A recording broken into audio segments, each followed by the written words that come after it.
সমগ্র পশ্চিমা বিশ্বকে চ্যালেঞ্জ করে একজন কোরআনের হাফেজা হিজাবি মুসলিম মহিলা এক বিজ্ঞানীর নেতৃত্বে বিশ্বের পঞ্চম দেশ হিসাবে সংযুক্ত আরব আমিরাতের হয়ে মঙ্গল গ্রহে হোপ মিশন পাঠাতে সক্ষম হয়েছিল। সেই বিশ্ববিখ্যাত মহিলা মহাকাশ বিজ্ঞানী হলেন সারাহ আল আমিরি, যিনি আমেরিকার হার্ভার্ড বিশ্ববিদ্যালয় থেকে মহাকাশ ইঞ্জিনিয়ার হিসেবে পিএইচডি ডিগ্রি অর্জন করে নিজ দেশে গবেষণায় ব্যস্ত রয়েছে। মঙ্গল গ্রহে এই অভিযান সফল হওয়ার পর ডক্টর সারাহ আল আমিরি বলেন, আমাদের অতীত ছিল বিজ্ঞান গবেষণার এক সোনালী ইতিহাস, তাই আমাদের অতীতের মুসলিমদের সেই গৌরবোজ্জ্বল জ্ঞান বিজ্ঞানের ইতিহাসে ফিরিয়ে আনতে চাই। মুসলিম দেশের পাঠানো এই প্রথম মঙ্গল গ্রহ মিশন, যেখানে বায়ু, বাতাস, সাগর ও মহাসাগরের তথ্য সংগ্রহ করতে সক্ষম হয়েছিল, যেখানে ব্যর্থ হয়েছিল নাসার বিজ্ঞানীরা। যে দেশে মুসলমানদের প্রাণের স্পন্দন প্রিয় নবীর জন্ম হয়েছিল, সেই দেশ আজ টাকা পয়সা, ব্যবসা বাণিজ্য ও অট্টালিকায় ভরপুর। সে দেশের মানুষদের কোনো কিছুর অভাব নেই। আরব দেশের মাটির নিচে রয়েছে মহা মূল্যবান খনিজ সম্পদ। সেই দেশ আজ আধুনিক বিজ্ঞান ও উন্নত চিন্তাধারায় ব্যস্ত হয়ে পড়েছে। বিজ্ঞান প্রযুক্তিটি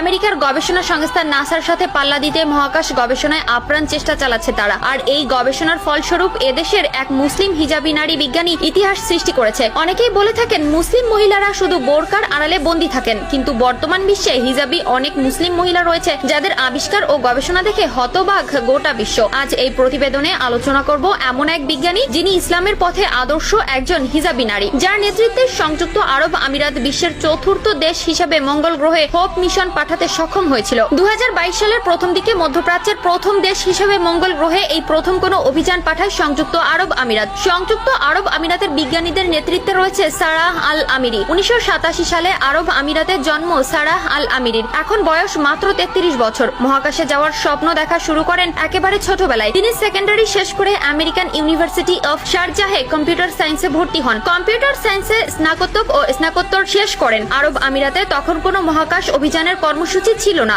তিনি দুবাই সেট 1 ও দুবাই সেট 2 তে প্রকল্পে কাজ করে যোগ দেন জলবায়ু বিষয়ক মন্ত্রণালয়ে। 2016 সালে তাকে সায়েন্স কাউন্সিলরে প্রদান করা হয়। দেশটি মঙ্গল অভিযান শুরু করলে এর সাথে তাকে জড়িত করা হয়। এখন এই মিশনে তিনি প্রধান বৈজ্ঞানিক কর্মকর্তা। 2017 সালে তাকে আমিরাতের অ্যাডভান্স বিষয়ক প্রতিমন্ত্রী করা হয়। তিনি বৈশ্বিক বিজ্ঞানী সহযোগিতার অংশ হিসাবে 2017 সালে আমেরিকায় যান এবং নাসা সহ বিজ্ঞান বিষয়ক সংস্থাগুলো ঘুরে প্রশিক্ষণ ও নানা অভিজ্ঞতা অর্জন করেন। বিজ্ঞানী সারাহ বললেন, এই লাল গ্রহটিতে একসময় নদী, সাগর এবং জল ছিল, কিন্তু এখন এটি শুষ্ক ধূলিকণায় পরিণত হয়েছে।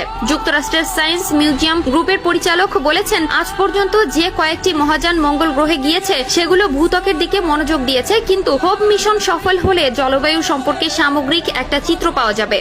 বর্তমানে আমেরিকার বিজ্ঞানীদের মঙ্গল গ্রহে প্রাণের সন্ধান থেকে শুরু করে চাঁদে পর্যন্ত মানুষ পাঠাতে সক্ষম হওয়ার পেছনে সবচেয়ে বেশি অবদান রয়েছে মধ্যপ্রদেশের বেশ কয়েকজন মুসলিম বিজ্ঞানীর, যাদের মেধা ব্যবহার করে আমেরিকা আজও বিজ্ঞানের জগতে উচ্চ সীমানায় দাঁড়িয়ে রয়েছে। অন্যদিকে মুসলিম দেশগুলো আজ এত পিছিয়ে ও অত্যাচারিত থাকার প্রধান কারণ হলো তারা 12,000 লাখ টাকা খরচ করে বুর্জ খলিফার মতো বিলাসবহুল বিল্ডিং তৈরি করতে পারে, কিন্তু একটি বিজ্ঞান গবেষণা